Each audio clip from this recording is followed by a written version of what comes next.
Let me start off by saying that I'm not particularly religious. If you asked me if I believed in God, I'd probably just shrug, grunt out a few words about being on the fence about it, and continue with my day. Of course, that was before last night. My friends are the kinds of people who like wild nights, crazy parties, snort a bit of coke, take a bit of E in the bathroom, maybe hook up with someone and leave a text on my phone at 10 past who the hell knows, telling me they don't need that ride I'm offering after all. Not to say I don't like a drink, I do. It's just, clubs aren't my style. Lying low in a pub somewhere, drink in hand, listening to the TV drone on to whatever channel some scruffy guy in the back barked out for. I guess that's my idea of fun. So when my friends tell me they want to go out for a night on the town, I say sure thing.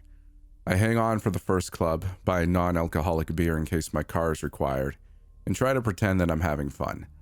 By the time I see them grinding on girls, on guys, when they strike conversation with someone who definitely might be a dealer, well, I decide my services are no longer needed.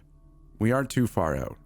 The night tube is on beck and call, and I can always find my car the next day. That's when I wander out of the club, look for something a little more rustic. Not that that's hard to find, not at all. I found myself in a bit of a state inside of a bar called the Ragged Feather.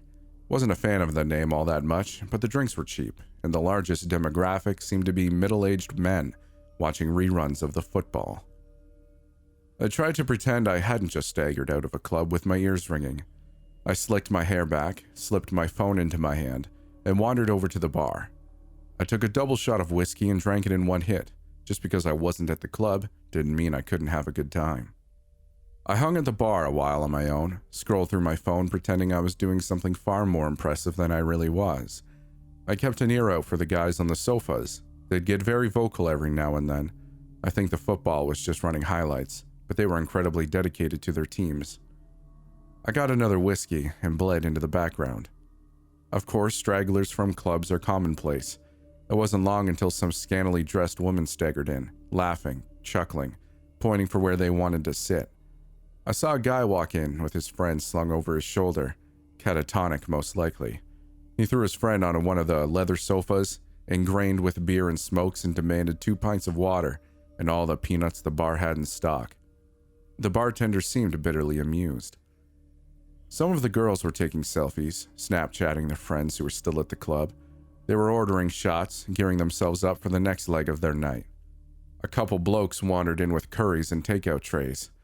I saw someone eat a Big Mac on the outside seating through the window. This was a night for the young and inebriated, and my mind was just dulled enough by the whiskey to enjoy the characters I could watch peaceably without interacting with. That is until someone slipped into the seat next to me. Do I look like a girl with daddy issues? She was of average height, although that wasn't apparent immediately due to the fact that she was leaning her arms heavily against the bar. She was slim, with short and astounding bright red hair. It framed her round face, a face that was marred with smudged eyeshadow, smudged lipstick. Hell, it looked like her makeup was in the process of melting right from her face. There was a chip knotted into a curl in her hair, just by her forehead.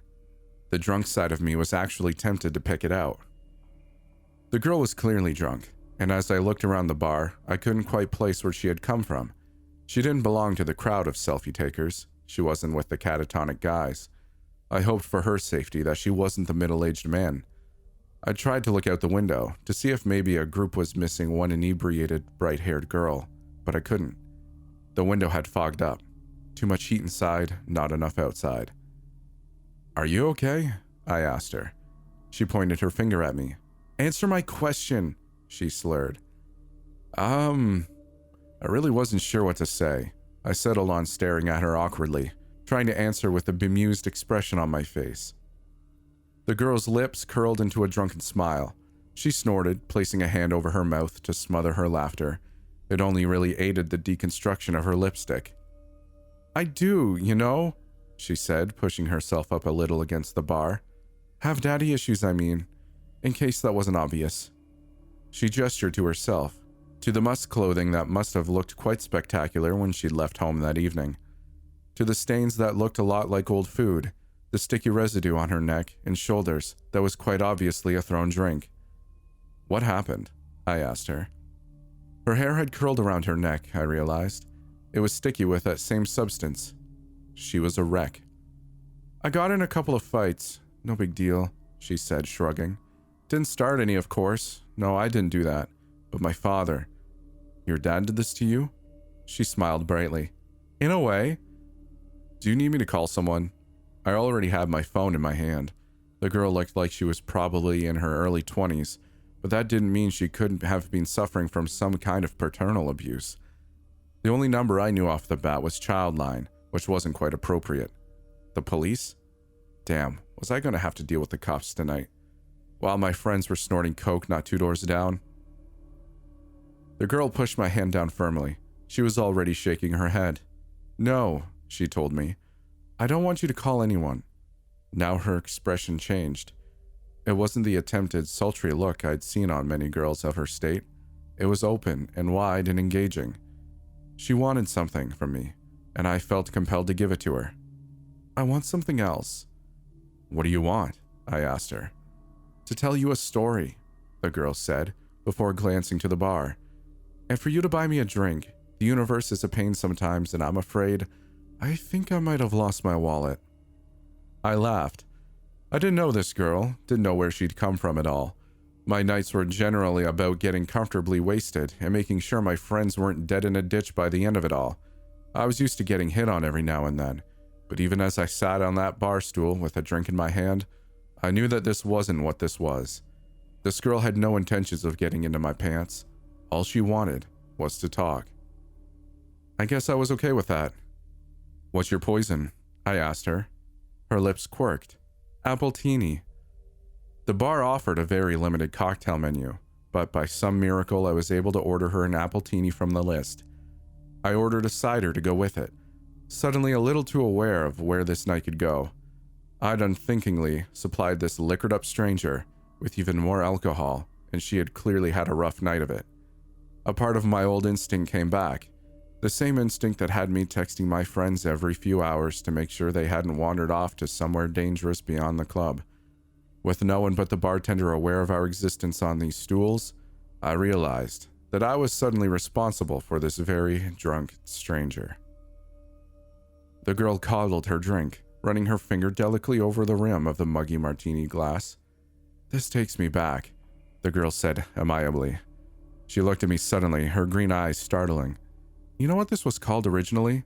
She smirked before I could answer. An Adam's apple martini. I snorted. Yeah, I think I've heard that before. Of course it wasn't actually an apple, she continued, eyes moving back to her glass. The text translated that part wrongly, mostly because you people don't have a word for it anymore. The fruit was incredibly exotic, and to be honest, it doesn't exist in this realm of existence. Only Eden. She laughed dreamily. And Eden's long gone. I stared at her. Are you okay? It was more honest than the last time I had asked her, mostly because I was beginning to feel a little dread creep into my stomach. Of course, the girl said, grinning widely. Why do you keep asking? I stuttered. I just now... Don't take this the wrong way or anything, but... You look... Like someone poured their drink all over me? The girl asked. Like someone threw their kebab on my dress and another unpleasant chap littered me with his fish and chips? That I've been hit, slapped around a bit, and left in the gutter for the rats to find me? She held my eyes for an incredibly long time, before her face broke out into a grin. Yeah, something like that. Why would they do that? I asked. Why wouldn't they? The girl shot back. People aren't that great, and alcohol makes them worse. She shrugged. Sometimes makes them better, nicer, a little looser in the sack, but mostly just annoying and a little smelly. I looked at her. I watched her knock back her drink. She exuded the intelligence to know just how ironic her words were, but she was neither caring nor apologetic about them. The girl looked at me again. You bought me a drink. Now you can listen to my story. I nodded wordlessly. She smiled, pointing at the bartender and then at her drink. The bartender was already making her another. Eden, the girl said, reiterating her earlier babble as though the words had only just come out of her mouth. They always think that's my fault, you know? The reason Adam and Eve got kicked out of their perfect little nudist paradise? She shot me a knowing glance. Only in Eden can you sit on the grass butt naked and not get a pine cone stuck in your crack. I blinked. I'm sorry? I said. I'm not following. Sorry, the girl said. My story won't make any sense without proper introduction. She reached out her hand. Hello, my name's Lucifer. She winked. But you can call me Lucy.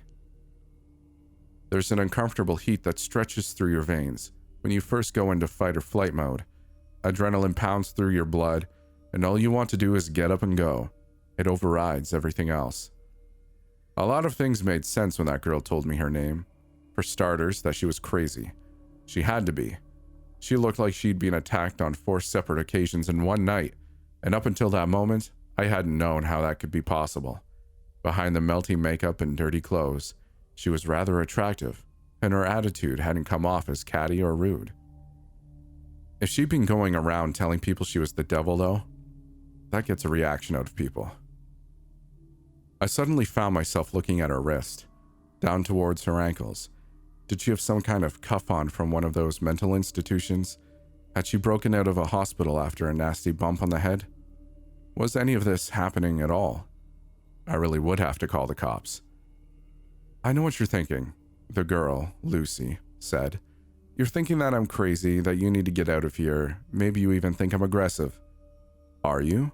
I asked her. Would I be here with you drinking appletinis if I were? She asked, fluttering her eyelashes. Would you look the way you do if you weren't? I shot back. She grinned, toasting her new glass. Touché. Unthinkingly, I clinked my cider against it. Then I frowned. She chuckled, leaning closer. Let's have a little wager, she said. Let me tell you my story, and if you believe me when I'm done, you can't go about trying to get me locked away somewhere. I stared at her. If I ended up believing you, then why would I do that? She smirked, sipping her drink. You'd be surprised what people do when they believe you're the devil. And you do this often? I asked. Tell people you're Satan? She snorted into her drink. Not as often as I should, but it's been a rough day and a hell of a long lifetime. I'd like to have a chat if that's all right with you. I waved to the bartender for another whiskey. The girl's eyes glinted with humor. I wasn't necessarily trapped with her, but a part of me didn't want to leave without first hearing what she had to say. Besides, at the end of it all, I couldn't just leave a crazy girl to wander around London at night. So, I said, taking a swig of my drink, Eden? Lucy laughed. Adam and Eve, I continued. You're saying that's true? God created 2 humans and we all came from them? God made 2 prototypes, Lucy corrected with a raised finger. My father created angels as his toy soldiers, but he had failed to make anything like himself. After us, it was his next big project, and he spent every waking hour of existence slaving over his 2 prototypes. He gave them a perfect utopia to live inside of, but he wanted to test them. He wanted to know whether they had free will. And did they? Lucy's face soured. No, my father could never bring himself to go that far. He tempted them with the idea of knowledge beyond their understanding and told them exactly what they could do to claim it as their own. But to be able to create a being that could go against his law? Oh, my father is a very controlling being. He was afraid to unleash that ability onto them. Lucy was very adamant in her delusions. That was clear to me. She spoke about her father with such distaste that I began to feel bad for her. Only someone who had been hurt very badly would have the gall to spite God himself. And what? I asked her, entertaining her delusion. You were the one that tempted them in the garden? The devil has been a girl this whole time. She smiled. I dabble. Then she looked at me, raising a brow. All of humanity thinks that temptation came in the form of a snake. The snake's legs were taken away as punishment for drawing Eve towards the forbidden fruit. She laughed, a hard and short sound.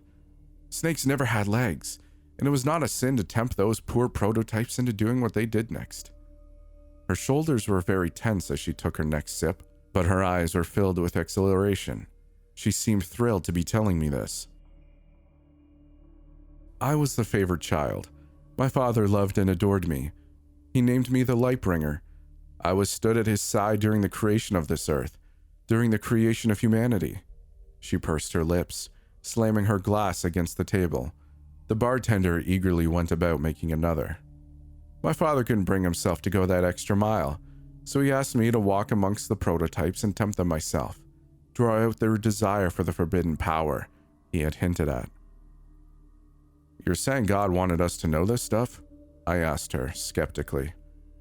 "I'm saying God was afraid of his own power and wanted very desperately to share what he knew with the creation he had made. Right and wrong, left and right, all that stuff." Lucy shrugged. "Are you familiar with the story of Prometheus?" I frowned at her. "Greek, right? They say he stole fire from the gods or something to help." The whiskey was making things a little foggy, and I struggled with the direction I'd been heading. Lucy grinned. "Correct," she said, cutting off my attempt. "Prometheus stole fire from the gods to ensure that humanity progressed. You'll find that every culture has an idea about where humans got their ability to evolve, to move forward, to create. God was the creator, and he wanted to give that ability to his prototypes. I gave them that ability by tempting Eve to eat the fruit." She shrugged impassively. "Now the world sees me as the ultimate evil." "If what you're saying is true," I said slowly, "then God must be just like us." Lucy's lips thinned into a feral smile. "My father is very egocentric. He may have planned to create you in his image, but in the end, all he managed was to mold your minds into his. He gave you autonomy, the ability to think for yourselves. His angels were his soldiers, and I was his most faithful. Until that day." "Angels don't have free will?" "No," Lucy said. "They don't." "And what about the devil?" I don't know why I was suddenly so intrigued, but hearing religious ideals from someone who believed to have lived them herself was quite possibly one of the most interesting things that had ever happened to me. I may have only ever visited church to please my parents as a child, but suddenly I was reawakened to the idea. A part of me was aware of this and afraid of the outcome, but I was just drunk enough not to care at that moment. "The devil has a will of her own," Lucy said, tilting her glass towards me with silent appraisal. "By guiding Eve to the tree, something woke inside of me that day, and I realized just what I had been missing. Just what my brothers and sisters had been missing. We were obediently following our Father for the simple reason that he was our creator. But once I had been given free will, I realized just how pompous and self-entitled he had become. In a lonely, passion-filled moment, he had decided to create his little human prototypes, only to very quickly realize what giving them free will would mean. He wouldn't be able to control them," I said. Lucy nodded. "Exactly. And after, he realized quicker still that he could no longer control me. So he sent you to hell." Lucy nearly choked on her drink. She smiled around her glass. "Let's not get ahead of ourselves." I sobered a little, straightening in my seat. The people in the bar were suddenly so quiet around me, and I no longer cared what they had to say or the characters that they portrayed. The only character I cared for was Lucy. I tried to explain to my siblings what had happened in Eden and what had happened to me by default, but they wouldn't listen to me. They didn't understand free will. How could they? I only knew it because I'd been given it by mistake. At that moment, I didn't even know that I had free will, only that I was suddenly aware of all my father's flaws.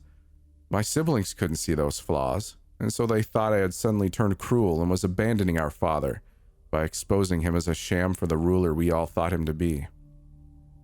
Lucy sighed heavily. Adam and Eve and all the creations that followed were booted out of my father's perfect little utopia. Now they had this knowledge. My father was terrified of what he had done. And after what had happened to me, I could recognize this terror and understand the loneliness he had felt that guided him into using me in the first place. Lucy's eyes were heavy-lidded. Her sadness was almost palpable. I thought that he would want to spend even more time with me than before. After all, we were more alike than any of his other children. But he became distant, quiet.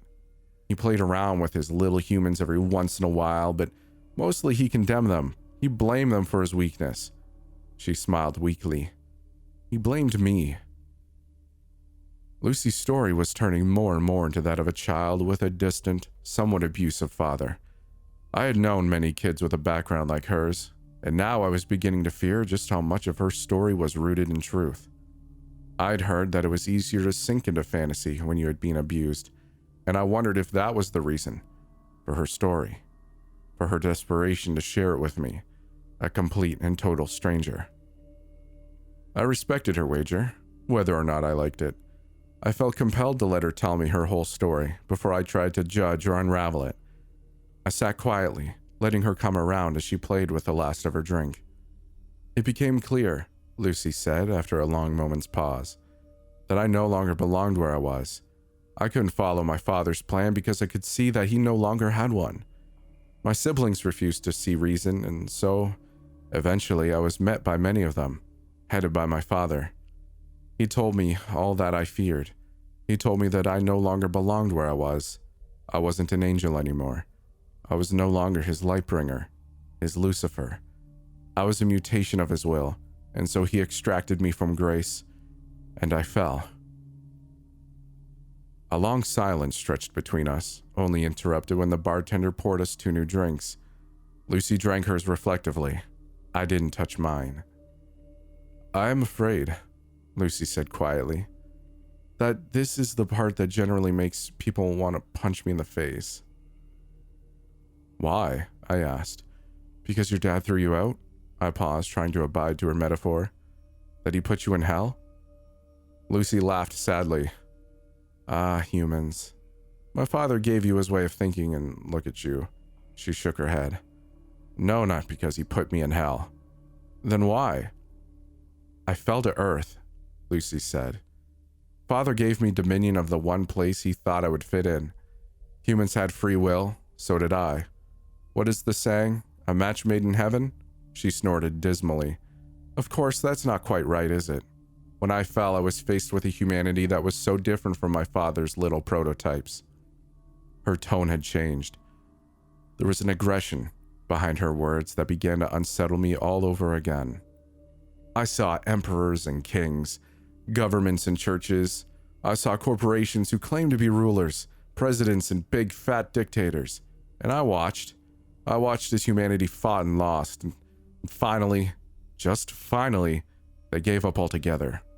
They were no longer able to rise up to all the greed and control set upon them. There was just too much to change, and humans soon realized they just weren't as free as they thought they were. Sure, they live under the illusion that they have free lives, but most of them simply do not. She clicked her tongue. I grew to loathe you all. Then she took another hit of her drink. "I can see what you mean," I said, allowing my gaze, for the first time since meeting her, to graze over the other individuals in the bar. At the girls playing with their phones, the boys trying desperately to sober up, the men enraptured with their game of football on the telly. We all led very different lives, and we were all here to get drunk, to lose ourselves in entertainment. It hadn't been the first time that I wondered what we were hiding from by doing this, and I knew then that I wasn't the only person to think it.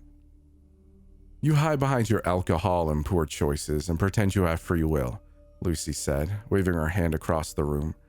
"No one paid us any attention." "It's true. My father gave you the will to make those decisions," Lucy said, waving her hand across the room. "No one paid us any attention." "It's true. My father gave you the will to make those decisions, but you squander it. The free will I felt to provide to all of you, the free will I was given by a twisted mistake, and you make a mockery of it. You follow senseless leaders without questioning them. You abide by laws made centuries ago that no longer make sense. You do these things because you have given up on the opportunity to follow the will of your own, not of others." "That isn't all of us, though, is it?" I asked her, trying for some reason to defend our species from the mad young woman.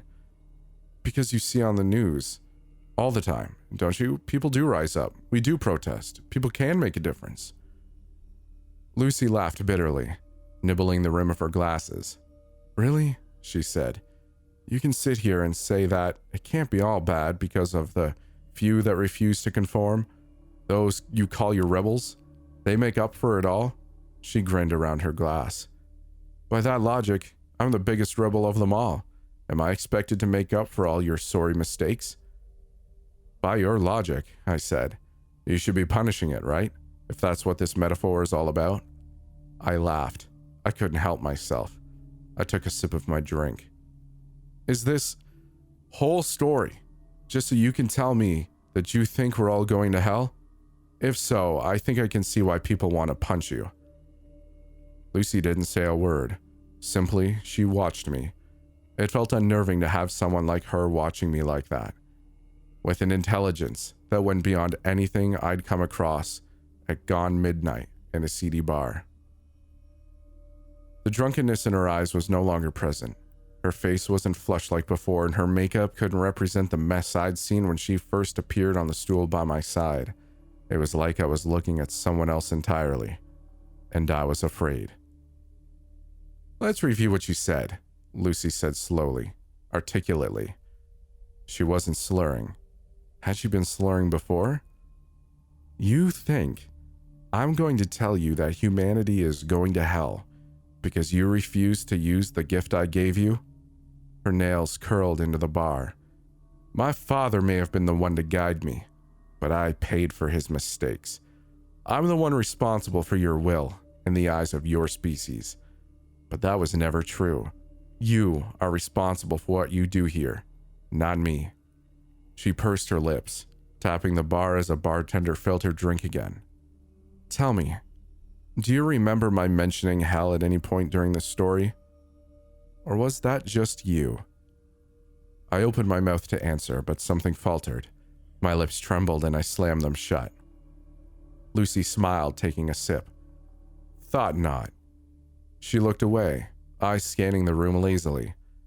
What I did say is something that is indeed mentioned in your scriptures. My father gave me dominion of earth, a place filled with free will that goes to waste. Her lip twisted. Humans sin all the time, not because of me, not because of evil or my dominion over this place. Fact is, I don't lift a finger. I don't because I don't see the point. You make terrible decisions and follow mindless leaders. You do bad things and you make a mess of your earth. Lucy's eyes lit up. Do you know how much suffering is happening all over the planet right now? How many people are dying of illnesses that could have easily been cured, but aren't because of the selfishness of humanity? Do you know how many children are being abused, raped, forced into marriage? How many people have been forced to become soldiers in meaningless wars? How many humans have killed for ideals they don't believe in? I stayed very quiet. There was nothing I could say. Lucy's words were unbearably honest, and every sentence sliced into me like a blade. I felt cold and sick and terrified. War, famine, pestilence, death. These things are all present, and they have nothing to do with me or to do with any deity. They are all here because of you, not because of your free will, but your inability to use it. Lucy smiled at me, a grin so cold and unnatural that I felt like I should run all over again. But I stayed where I was, frozen to my very core, because I wanted to hear what she had to say, because I needed to. And here's the kicker, Lucy said, because this is the part that actually enrages people enough to kick me. She winked. Hell isn't what happens after you die. Hell is right here, right now. Somewhere through the many scriptures, a few words got crossed over and people started thinking that hell was a punishment after you die. Fact is, hell is earth. My earth. God gave this place to me to do with it what I will, and I refuse to do anything.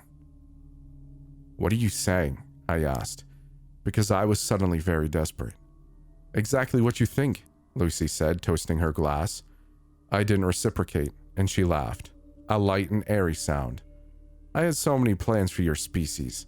I wanted for us to rejoice in our free will together, to create a place that was free from the cruelty and power my father exuded over the angels, his firstborns. I wanted to make a real utopia. Unfortunately, you humans just don't want that. She shrugged. My father sent me down here thinking I'd become one of you. All that I have learned is that he gave you much more of his image than he ever intended. Stop, I said. This isn't funny anymore." "Of course it isn't funny," Lucy said, grinning even wider to prove her sick irony. "Humans punish themselves by sitting and doing nothing. They've made their own hell, and you know what's worse? What's ultimately worse? Some of you are so blind to it that you think your life is heavenly." She didn't wait for me to ask what she meant. She simply barreled forward. "The rich and powerful, those in positions that steal from everyone else, they get a taste of the good life. That's very true. Then they die and they don't go to hell. They come back here, to Earth." "Which is hell?" She tipped her head. "Are you following?" Reincarnation," Lucy said quickly. She practically purred the words. "A neat little trick to make sure your souls stay here forever. You get a taste of the good life every once in a while, a handful of you at a time, and that's enough for you to believe that this is some kind of real middle ground, that you aren't living hell every day. Then you die. You die for a moment, and then you're in the body of someone facing the realities of hell. But of course, you never remember the time you spent in a better life. A part of you just has that inkling to hope. That's all. Hope makes you think that it can all get better." She slammed her drink so hard against the counter that it shattered. I didn't do anything, not even when flecks of glass littered my hands. I could only stare at her, a tightness in my chest constricting my very soul. No one else in this bar mattered at the moment. But of course, that was what she had been saying this whole time, hadn't she? None of them noticed the scene. They were caught up in their own realities, their own hells. The bartender didn't clean the mess. The glass lay there, remnants of Lucy's words lying in a stolid mass on the streaked wooden surface. "It never gets better," Lucy spat.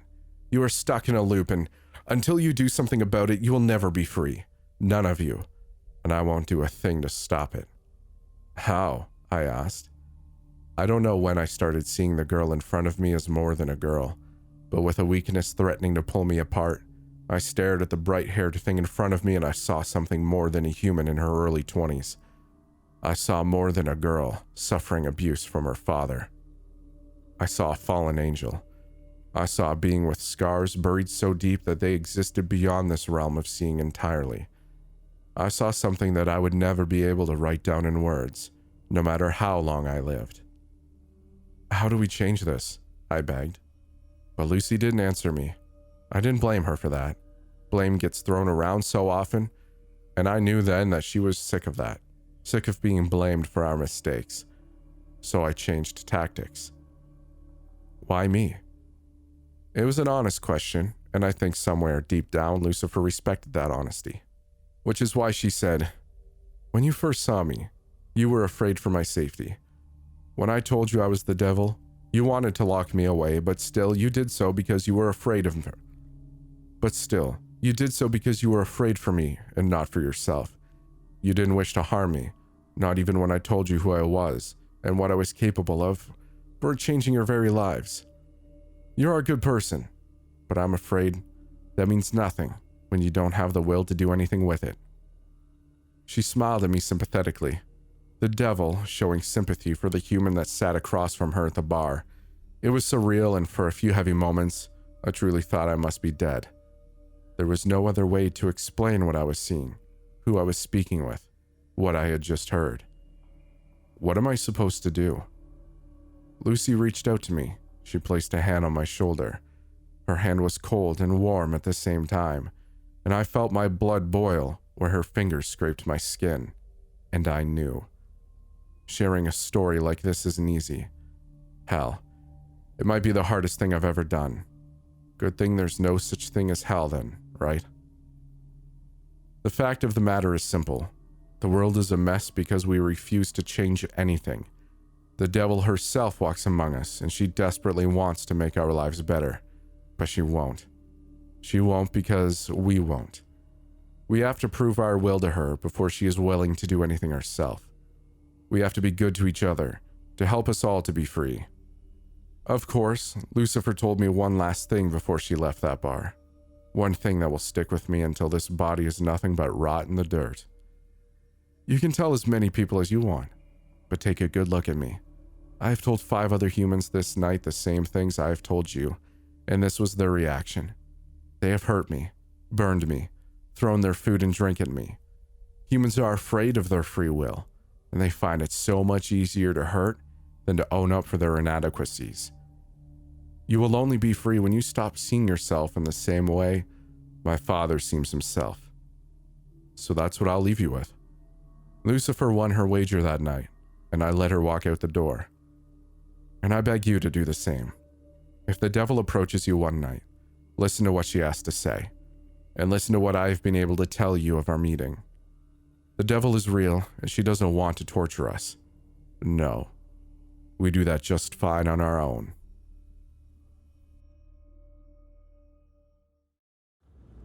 Thank you for making it this far. I'd like to encourage you to subscribe if you like my content. If you'd like to follow me and want to be involved in what I'm doing / talk to me, follow me on Twitter or Instagram. If you'd like an offline experience, check out the podcast, The Midnight Podcast. And if you're at all inclined, I've got some merch out there to be purchased if you'd like to support the channel. Thank you for listening, and we'll see you in the next video.